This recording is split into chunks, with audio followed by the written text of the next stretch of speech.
It was a cold, moonless night in the year 1850, and young Thomas wandered the cobblestone streets of his village. The fog clung to the ground like a ghostly shroud, swallowing the familiar landmarks. He had sneaked out of his home, driven by a curiosity that now felt like a mistake.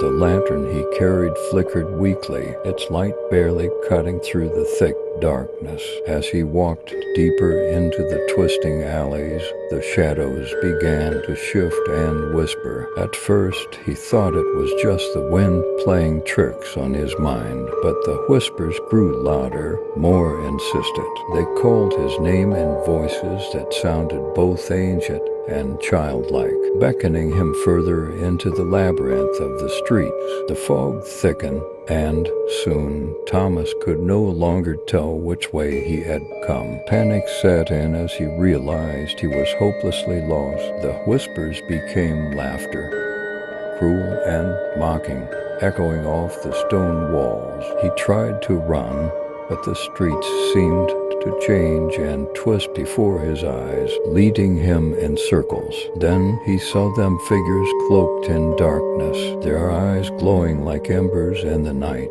They were children, or at least they had been once. Their faces were pale, their expressions twisted in eternal torment. They reached out to him with skeletal hands, their fingers brushing against his skin, icy cold. "You shouldn't have come here," one of them hissed, its voice like dry leaves in the wind. "We were once like you, lost and afraid. Now we are part of the shadows." Thomas tried to scream, but no sound escaped his lips. The figures closed in, their whispers now a deafening roar in his ears. The lantern flickered once more and went out, plunging him into total darkness. By morning, the fog had lifted, and the streets were quiet once again. The villagers found the lantern lying in the middle of the road, its glass shattered, but of Thomas there was no sign, only the echoes of his last terrified scream,